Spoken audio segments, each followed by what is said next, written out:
Hello everyone, and welcome back to my channel, where everything you're about to hear and see has been done in one take. I'm your host, the One Take Man. Ever since Disney's live-action Mulan came out, I've been signal boosting another live-action Mulan movie. Known as Mulan Rise of the Warrior, it was made in China, it premiered in 2009, and I basically want to spend this review explaining what I think makes it good, makes it worth your while, so you can understand why I choose to signal boost it.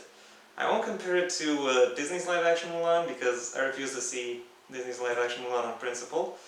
I will instead just say what makes this movie good and what makes it distinctive. I won't go into the plot of Mulan. You basically already know it. If you've seen any of the others, which I'm pretty sure you have. So instead I will just say what makes this movie distinctive. For one, the villains actually have an established and distinctive and fleshed out cultural identity. Namely, they are the Roran nation and their various allies. They basically hang around in huge fancy round tents. They use a lot of fur both as trimming and as main decor elements. They are described as nomadic raiders, so yeah, they're basically Mongols. Not sure if the Roran or any of their allies are based distinctly on historical Mongolian tribes, but I do get where they're coming from. I get that they have a point and a credo and all that other stuff that makes a society believable. So that's one thing it's got going for it. The second thing that makes this movie distinctive is that Mulan has a secret keeper. Well, actually, two secret keepers. One who knows immediately because they grew up together, and another one who finds out eventually. How this movie deals with her secret, I don't want to reveal. I want you to discover for yourselves. The third thing, and probably the most important thing that makes this movie distinctive, is that it is distinctly and unmistakably a war movie first and foremost.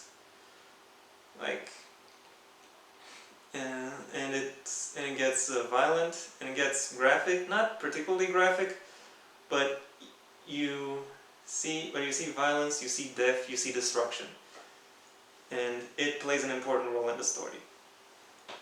So yeah, that's what makes this movie stand out among the versions you might already be aware of. So what makes this movie good? What are the strengths it brings?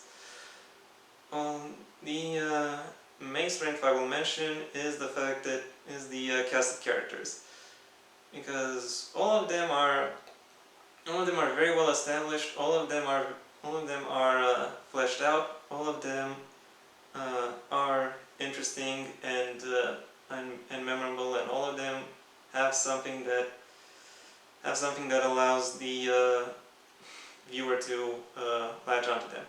Even if in the spur of the moment you don't remember who they are, you still know them as that guy who has that quirk, or that guy who looks like a certain animal, kind of vaguely, or that guy who's friend with that guy who fulfills that particular role, that kind of thing. So yeah, you keep them in mind as such, and because of that, their deaths, because yes, they do die. This is a war movie. Become all the more impactful. And it's not just the deaths themselves that matter, but also how they are used, how they are emphasized. And most of that is done through through various musical cues that always strike just when it's just when and how is needed, and is needed. Otherwise, there are various other musical cues throughout the movie that they play an important role. They play important roles in setting scenes, and overall the soundtrack is very freaking good. Also, also there, I can't really say that there is any performance that is distinctively bad. The main characters do a pretty good job, and all the side characters are also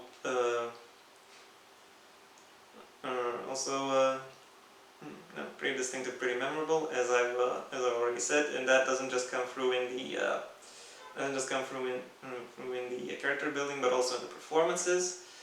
And as for the extras, I haven't really noticed any extras that were in some way, shape, or form weird. Also of note is that the villains are very well fleshed out. I already hinted at that, and I'd like to distinctly highlight here the leaders of the Roran. There is an old guy who is their leader, and that old guy has 2 kids, a daughter who is pretty much a passive character for most of the movie, but she still gets some level of development, and a son who is pretty much penciled out as being the main antagonist, even though he is only the second in command. And I like how the movie contrasts him and Mulan. You know, she is humble, he is vain. She is dutiful and honor-bound, he is arrogant and Machiavellian. She is compassionate, at least towards her own people. He is sadistic. They are both cunning and fierce warriors who lead by example. However, because the example they set is different, the ways their armies behave and fight is also very different, and that clash makes for some pretty interesting battle scenes. Not gonna lie. And also tactics. Tactics play a significant role in this movie, which is always a good thing.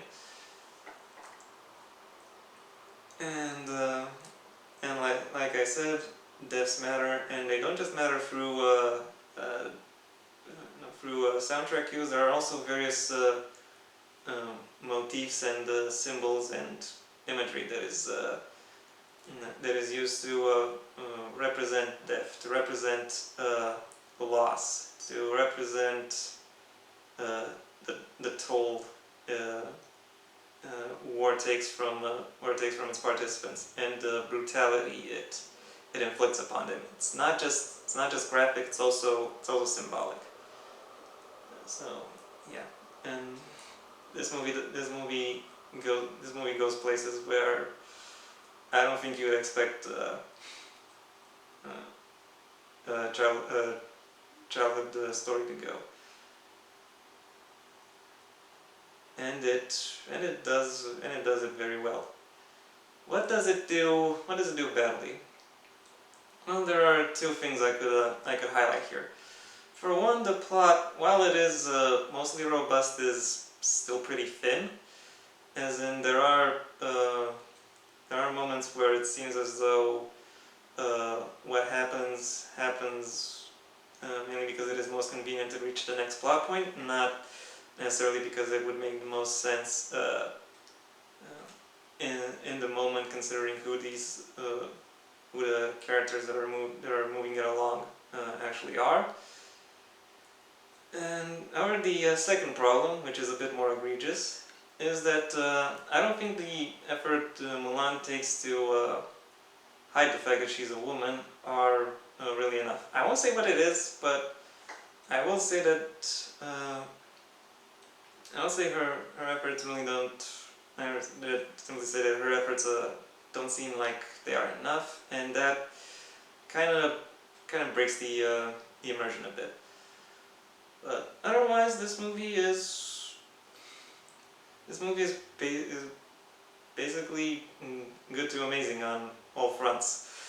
It's, you know, even the things that aren't spectacularly well done are still done competently, with attention and care. So overall, I warmly, wholeheartedly recommend it. 4 out of 5 stars. Go ahead, find it, watch it, enjoy it. I hope you enjoyed this review. Leave a like if you did. If you have anything you'd like to add, then the comment section is available. If you'd like to find out when I'll put out my next video, then go ahead and subscribe. Maybe ideally also ring the bell. Thank you very much for your attention, and until next time, I have been the One Take Man.